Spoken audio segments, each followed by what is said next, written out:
पिढीपासून वन हक्काचा दावा आज 40 वर्ष झाले.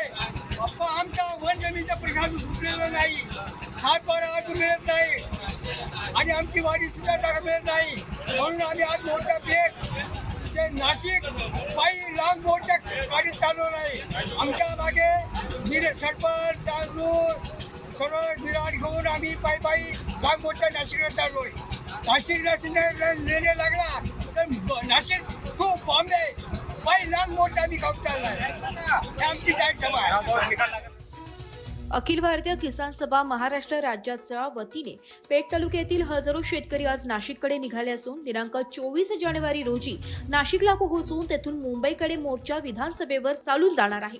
वनहक्क कायद्याची अंमलबजावणी करा, पश्चिम वाहिनी नद्यांचे पाणी स्थानिकांना द्या, शिक्षणाचे खासगीकरण बंद करा आदींसह विविध मागण्यांसाठी हा शेतकऱ्यांचा लॉंग मार्च मुंबई विधानसभेकडे प्रयाण करण्यात आलाय. माजी आमदार कॉम्रेड JP गावित यांनी मागण्या पूर्ण झाल्याशिवाय परतणार नसल्याचं सांगितलं.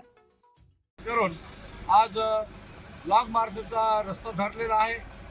त्र्यंबकेश्वरचे लोक हे हर्सुलला रस्ता रोको करत होते, ते पण आता निघालेले आहेत.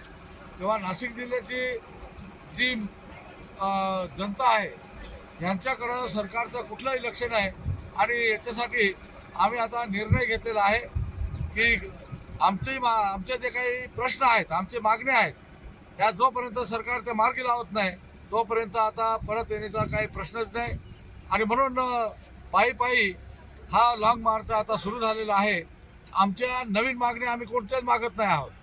वन जमिनीचा कायदा पास झाला आहे 2006 साली. आज त्याला 20 वर्ष होऊन गेली. 2026 साल उजाडलं तर त्याची अंमलबजावणी नाही.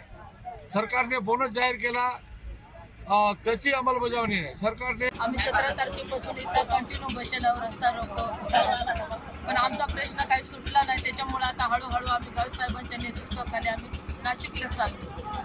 जिथं आम्हाला मुक्काम आमचं स्वतःचं गाड्या आम्ही स्वतःने केल्या, आमचं स्वतःचं सीधा सामुग्री घेऊन सगळ्या महिला वगैरे सगळे आम्ही पायी चाललो. जोपर्यंत आमचा निकाल लागत नाही तोपर्यंत आम्ही चालतच राहणार आहोत.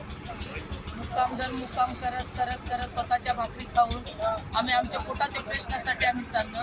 आमचे कारण प्रश्न आतापर्यंत आम्ही बरेचसे लोक मोर्चे केले, पण आमच्या काही प्रश्नाला काही मार्ग लागला नाही. त्याच्यामुळे आम्ही सगळ्या महिलांनी ठरवलं आणि सगळे किसान सभेच्या लोकांनी ठरवलं. गावित साहेबांच्या नेतृत्वाखाली त्यांच्या सल्ल्याप्रमाणे जसं गावित साहेब सांगतील तसं आम्ही जिथपर्यंत नेता येतील त्यांना तिथपर्यंत आम्ही जाऊ शकतो. मराठी न्यूजसाठी तालुका प्रतिनिधी प्रकाश पगारे, पेठ.